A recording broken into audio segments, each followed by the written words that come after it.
2022년 과목 개편으로 직렬 선택이 굉장히 중요해졌습니다. 일반 행정직, 교육 행정직 무엇을 선택할지 고민이시라고요? 이번 시간에는 일반 행정직과 교육 행정직의 매력과 차이점에 대해서 알아보겠습니다. 첫 번째 차이점, 근무 처우입니다. 일반 행정직은 우리가 흔히 생각하는 공무원을 떠올리시면 될 것 같아요. 주민센터에서 근무하시고 정부청사에서 근무하시는 공무원들의 절반 정도가 일반 행정직이라고 생각하시면 될 것 같아요. 군대로 치면 일반 복용이라고 생각하시면 될 것 같아요. 제가 일반 행정직 업무를 99초 안에 설명드리긴 정말 어려워요. 너무 광범위하다 보니까 99,999초가 있어도 부족하니까 마치 페르마의 마지막 전리 같은 거죠.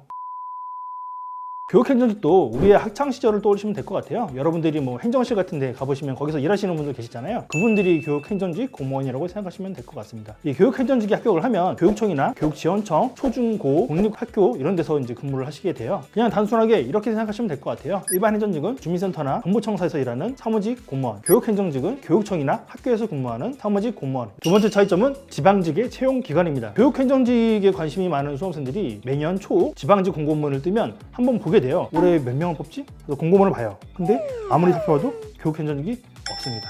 그 이유는 교육행정직 같은 경우에는 서울시나 경기도 같은 지자체에서 선발하는 게 아니라 서울시 교육청, 경기도교육청 같은 지방교육청에서 선발을 진행합니다. 이 채용 기간이 달라서 거주지 제한 기준도 달라져요. 대표적으로 서울시 공무원 시험은 거주지 제한이 없어서 전국에 있는 모든 수험생이 접수를 할 수 있지만 서울시 교육청 시험은 서울, 인천, 경기 이 3개의 지역으로 거주지 제한이 적용됩니다. 채용 기간은 다르지만 시험 문제, 시험 일정은 동일합니다. 이게 왜 그러냐? 여러분들 시험을 지자체 따로, 교육청 따로 보면 뭐가 낭비되죠? 세금이 낭비되죠. 예산을 아끼기 위해서 동일하게 보게 되는 겁니다. 내가 기출문제를 봤는데 교육행정직 기출문제가 따로 있던데요? 2019년부터 교육청 시험과 지자체, 지방직 시험이 시험 문제가 동일해졌습니다. 옛날 교육청 문제 같은 경우는 학력과정평가원에서 제출을 했어요. 그리고 쉬웠거든요? 교육청 시험 문제 쉽네? 이렇게 생각하시면 큰일 납니다. 세 번째 차이점, 바로 경쟁률입니다. 일반 행정직과 교육 행정직 중 어느 직렬이 더 경쟁률이 높을까요? 먼저 경쟁률 같은 경우에는 채용 인원에 따라서 크게 좌우가 되는데요. 일반 행정직의 장점 중 하나가 채용 인원이 많다라는 겁니다.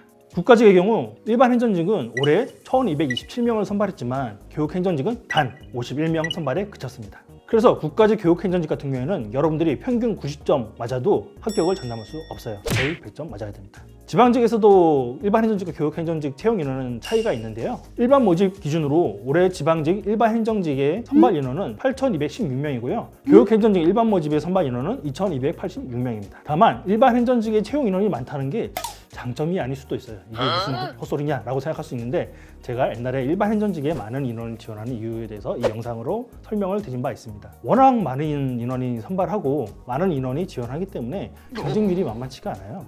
그래서 경쟁률을 기준으로 일반 행정직과 교육 행정직 중 어느 직렬을 선택할까 고민을 하신다면요.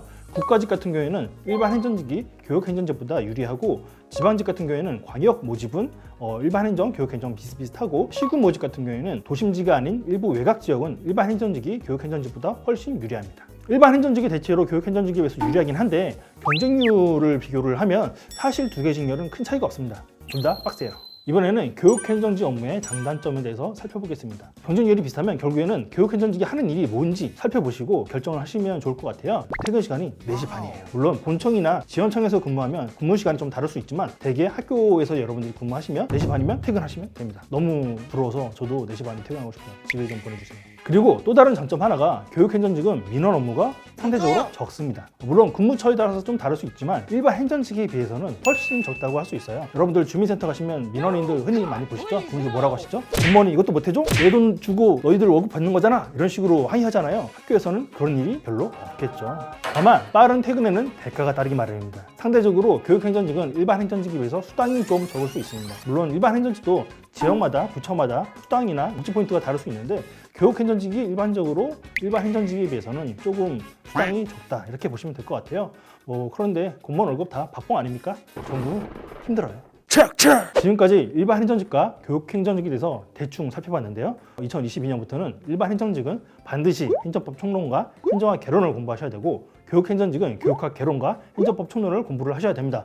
여러분들이 직렬을 잘못 선택하면 굳이 공부하지 않아도 될 과목을 추가로 더 공부해야 되는 시행착오에 빠질 수 있습니다. 일반 행정직, 교육 행정직 모두 에듀윌에서 준비할 수 있습니다. 여러분들의 꿈을 이룰 수 있을 때까지 저와 에듀윌이 응원하겠습니다. 감사합니다.